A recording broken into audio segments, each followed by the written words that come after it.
श्री राधे राधे। जय श्री कुंज बिहारी, जय जय श्री हरिदास। हरे कृष्ण। राधे राधे ये ज़्यादातर सुनने को मिलते हैं कृष्ण भक्त के मुख से, वृंदावन में, बरसाना में। लेकिन जो लोग वृंदावन प्रथम जाते हैं उनको बस ये नहीं पता होते कि राधा राधा क्यों बोलते हैं लोग, राधे राधे क्यों पुकारते हैं। भगवान के द्वार में जब भी जाओ वही सुनने को मिले एक नाम, बस राधे राधे। वृंदावन में, गोकुल में अगर जाओगे तो भी आपको सुनने मिलेंगे राधे राधे। नंदगांव में जाओगे तो भी आपको राधे राधे ही सुनने को मिलेंगे। हर जगह हर कोई एक ही आवाज़ से बातें करते हैं, राधे राधे। बस वृंदावन में तो एक ही आवाज़ कानों में गूंजते हैं, हर तरफ सिर्फ राधे राधे। लेकिन कभी सोचा है कि लोग राधे राधे क्यों बोलते हैं? क्यों लोग बार बार कहते रहते हैं राधे राधे, श्री राधे राधे? लेकिन हम में से बहुत कम ही लोग हैं कि इस बात को जानने की कोशिश की है कि राधे राधे लोग क्यों बोलते हैं।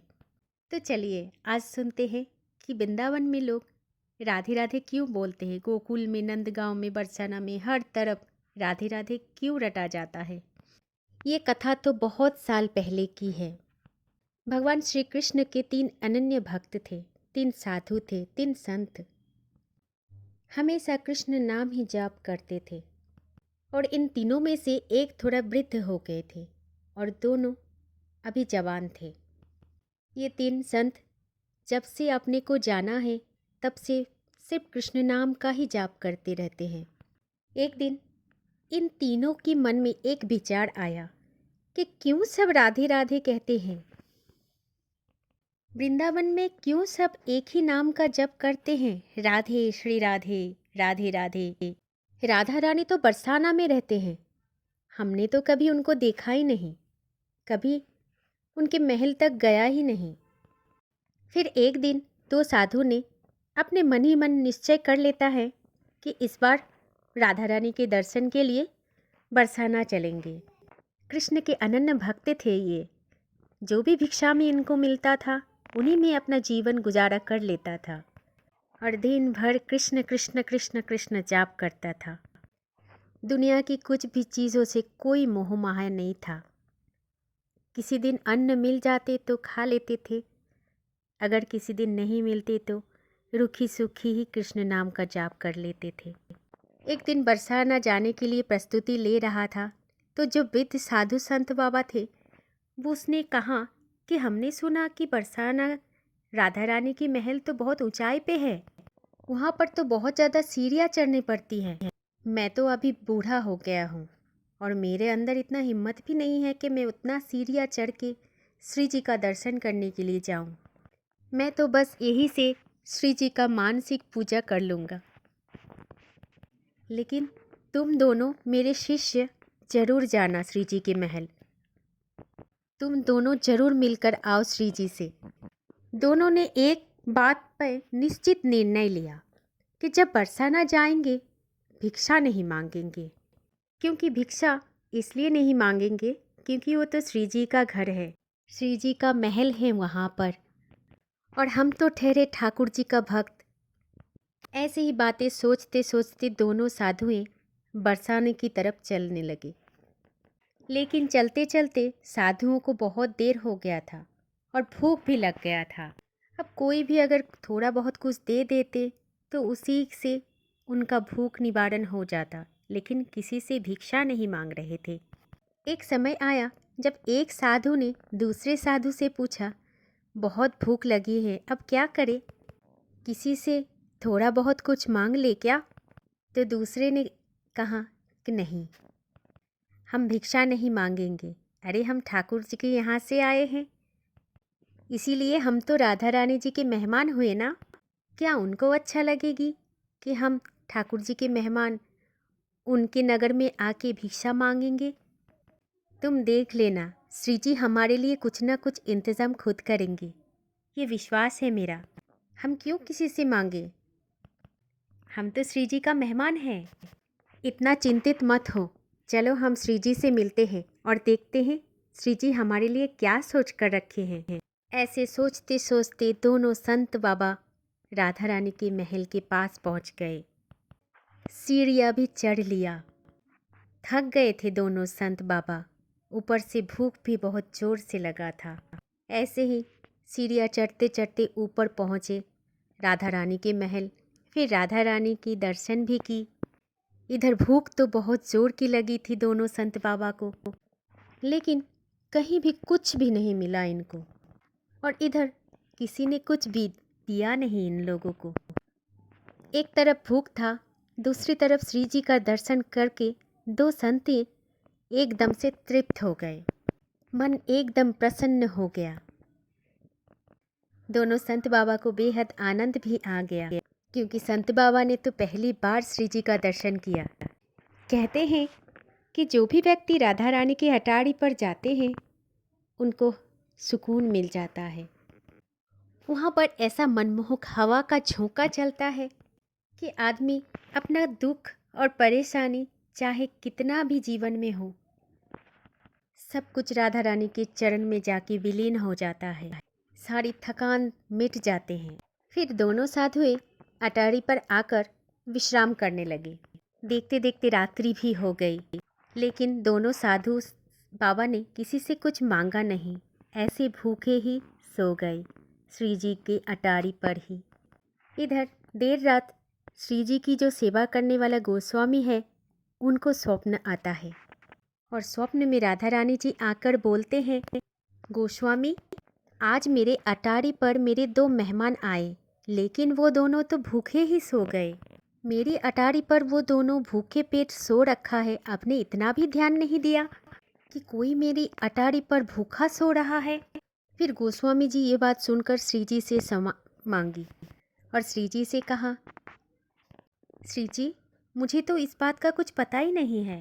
तब श्री जी ने गोस्वामी जी को बोला कि जाओ उन्हें भोजन करवाओ, वो दोनों मेरी अटारी पर सो रहे हैं और भूखे पेट ही सो गए हैं दोनों। इतने में ही गोस्वामी जी का निंद्रा टूट गई और फिर चौंक कर उठी और अटारी पर पहुंचा तो देखा दोनों संत बाबा सो रहे हैं वहाँ पर। फिर गोस्वामी जी ने दोनों साधु बाबा को उठाया और फिर साधु बाबाओं से क्षमा मांगी, आप हमारे श्री जी का मेहमान हो। तब साधुओं ने कहा, नहीं ऐसा तो कुछ बात नहीं है, हम तो श्री जी का दर्शन करने के लिए आए थे, कल सुबह वापस चले जाएंगे। गोस्वामी जी ने फिर बोला, आप लोगों ने तो कुछ भी खाया नहीं है, मैं थोड़ा सा भोजन का बंदोबस्त करता हूँ, आप आराम से बैठिए, मैं भोजन लेके अभी आता हूँ। इसके बाद गोस्वामी जी भंडारा में गए और श्री जी का प्रसाद लेकर आए और फिर प्रसाद लाकर दोनों साधुओं को दिया। और फिर साधुओं ने जब भोजन किया तो उनकी आत्मा तृप्त हो गई, मन प्रसन्न हो गया और मन प्रसन्न होकर श्री राधे राधे बोलने लग गए। और फिर गोस्वामी जी को भी राधे राधे बोल दिया और गोस्वामी जी भी राधे राधे बोलकर चले गए अपने कक्ष के अंदर, क्योंकि गोस्वामी जी बहुत ज़्यादा डरा हुआ था, घबराया हुआ था, क्योंकि उनको ये शिकायत स्वयं श्री जी ने किया था। प्रसाद पाने के बाद दोनों साधुएं वही अटारी पर फिर से सो गए। फिर राधा रानी जी दोनों संत बाबा के स्वप्न में आया और उनसे कहा, कैसा लगा भोजन। दोनों के सपने में ही आए और दोनों ने ही जवाब दिया, श्री जी प्रसाद तो बहुत अच्छा था, आनंद आ गया। तब श्री जी ने बोला, आप दोनों तो मेहमान हो मेरे, ठाकुर के वहाँ से आए हो, आप दोनों तो मेरे कृष्ण के यहाँ से आए हो, आप दोनों को भोजन में आनंद तो आया ना, या फिर मैं कुछ और व्यवस्था करूं आप दोनों के लिए। तब दोनों साधुओं ने श्री जी को बोला, महारानी नहीं, आपके दर्शन कर लिया, आपको देख लिया। ये सब कुछ बातें दोस्तों वो दोनों संत बाबा के स्वप्न में चल रहा है। फिर श्री जी ने संत बाबाओं को बोला, गोस्वामी जी शायद भूल गए, भोजन के पश्चात आप दोनों को पान का बेरा तो नहीं दिया था। आज तो मेरे भोग में पान भी चढ़ा था, लेकिन उस पान का बेरा तो आपको नहीं दिया। ये लो, मैं आप दोनों के लिए पान का बेरा लाई, ग्रहण करो, क्योंकि आप दोनों तो मेरी मेहमान हो। दोनों ने ही स्वप्न में श्री जी से पान लिया और फिर श्री जी को प्रणाम किया और फिर श्री जी उनके सपनों से अंतर्ध्यान हो गई। दोस्तों, ये तो सुबह 4 बजे की बात था।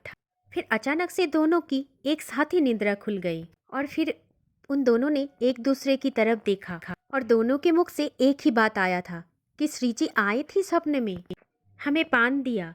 और फिर दोनों ने देखा कि जहाँ पर वो दोनों सो रहे थे वहाँ पर पान का बेरा रखा हुआ था।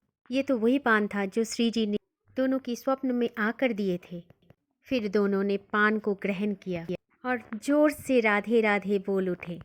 और इस दिन के बाद वो दोनों संत बाबा कभी भी बरसाना से वृंदावन की तरफ नहीं आए। बस वे दोनों श्री जी का होकर ही रह गए। ऐसी ही कृपा है हमारी राधा रानी की, हमारी श्री जी की। इसीलिए कहते हैं भगवान पर भरोसा विश्वास दोनों ही रखना। दोस्तों, यकीन मानना, कभी भी आप सहज मन से और सहज भाव से कुछ भी उनसे मांगेंगे, मन में कोई शंका ना रखकर कुछ भी उनसे कहेंगे तो वो अवश्य सुनेंगे। क्योंकि हम क्या हैं, इनसे उन्हें कुछ नहीं मतलब होते हैं। हमारा भाव क्या है, हमारा प्रेम कितना है उनके प्रति, ये मायने रखते हैं उनके लिए, क्योंकि वे हमें बहुत प्रेम करते हैं। हमारा विश्वास अगर ईश्वर के ऊपर टिका रहेंगे तो जीवन में हर एक दिन सुखमय होंगे। मैं ये नहीं कह सकती कि दुख नहीं आएगा, लेकिन भगवान की कृपा से उस दुख को भी हम हंसते हंसते सहन कर लेंगे।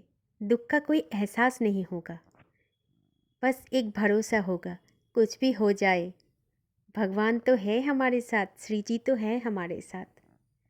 इसी भरोसा और विश्वास के साथ प्रेम से बोलिए जय जय श्री राधे राधे, जय जय श्री कुंज बिहारी, जय जय श्री हरिदास। हरे कृष्ण।